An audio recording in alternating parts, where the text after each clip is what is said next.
Good morning, everybody. At the outset, I would like to thank the USI, the U Council, and especially Dr. Dilip Mishra for inviting me to talk on this out of the box topic, unventured aspects of financial management.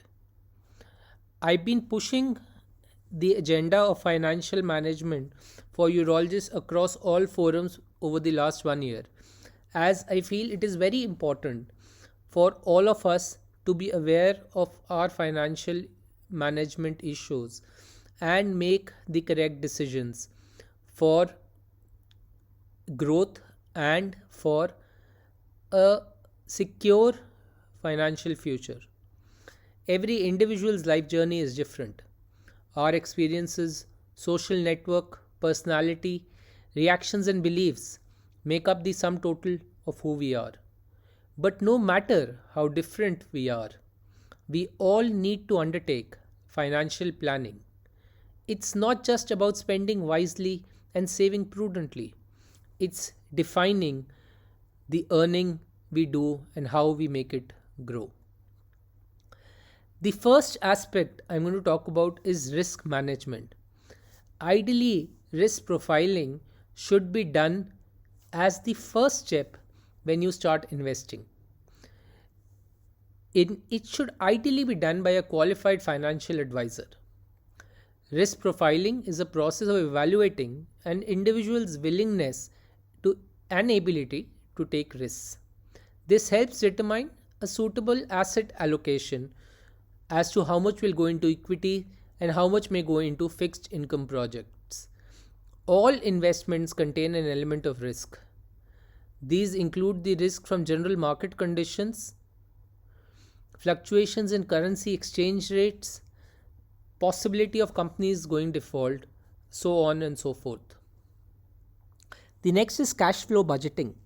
This is simply estimating and recording all your outflows expenditure like rent, EMI, electricity bills, medical expenses, insurance, school fee, and your inflows, salary, rental income, and other receipts over a regular period of time, say monthly. If we have done goal planning, we should have an idea about the amount we need to save every month to meet those goals. Is the net amount of receipts to expenditure enough for that? Or do we need to increase our receipts or reduce the amount of expenditure? Emergency cash. Everyone knows about this that they need to keep it. It's fairly intuitive. Most understand it, but very few do it. We may from time to time have sudden unanticipated expenses due to events like a medical emergency, loss of job, or a family member who needs help. So, a certain basic sum should be kept aside in a very safe and easily liquidable asset, like say a liquid or overnight fund or short term FD. Generally, as a thumb rule, 6 months of living expenses should be kept aside for this purpose. The next is asset allocation. Before investing in specific investment products, it is important to be clear of the split in allocation you wish to have into different asset classes. Broadly in India, today most investment products can be classified into three main types: equity, debt, and gold. There is also real estate, which once upon a time was very popular, but over the last several years has become relatively less attractive. So if you decide to 50-50 split between equity and debt, the schemes and products to be chosen accordingly. A rule often quoted and easy to remember is 100 minus age. The answer you get should be the amount which goes into equity, which is comparatively riskier but has a higher return over a period of time. The next slide is very interesting and would tell you how asset allocation and diversification helps. If you look at 2011 to 2020, it's taken even the COVID period into consideration. In 2011, gold grew the maximum 29% growth, On the other hand, gold did not grow as much as small cap equities in 2020. Small caps, on the other hand, gave minus 36% returns in 2011. So you see, any one part of the quilt, let's say real estate, you've been investing it, it's not consistently giving the same amount of growth. Hence, you need to diversify so that the management goal should hold good even in the face of disruption. This includes building a safety net for liquidity and an asset allocation aligned to our goals. When investments are made on the bedrock principles of diversification across asset classes and rebalancing done on the time horizon available, the investors feel far more confident to weather interim shocks. The goal of financial planning is not maximizing returns, it is to bring in an element of certainty to finances, irrespective of external events. Most of the people who regularly save and invest will be able to meet their goals with just a return of 9%. The last aspect of financial planning is succession planning.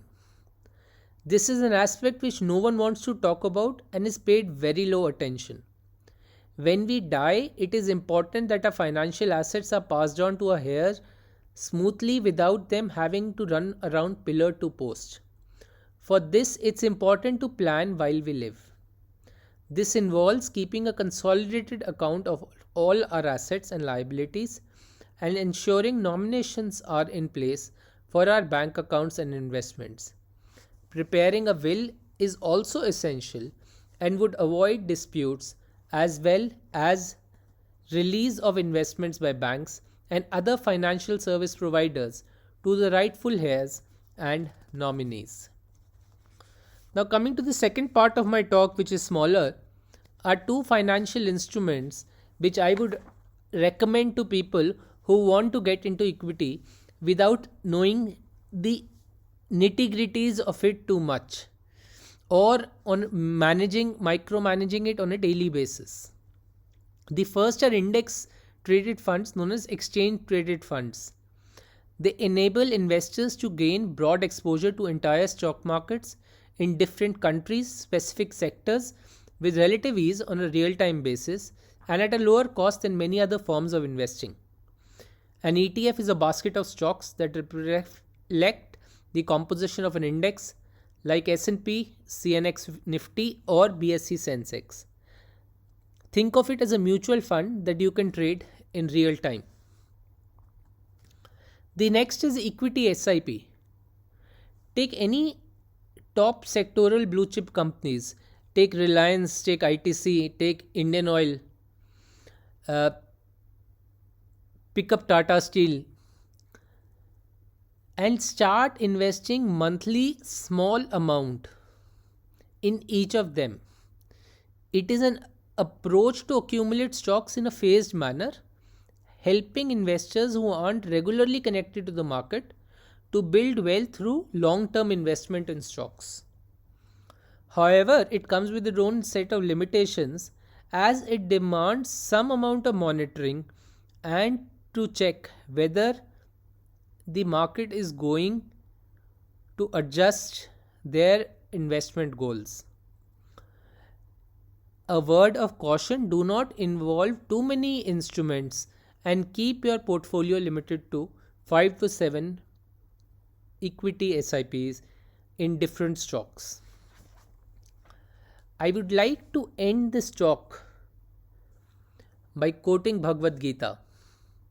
Nacha mam karmani nibhadnati dhananjaya udasin vad asinam asaktam teshu karmasu. O conqueror of wealth, none of these actions bind me. I remain like a neutral observer, ever detached from these actions. This talk I gave is like a pair of tongs in the kitchen. They are lifeless by themselves, but in the hands of a chef, They will come to life and do wonderful things such as lifting red hot bowls of life. Thank you for a patient listening.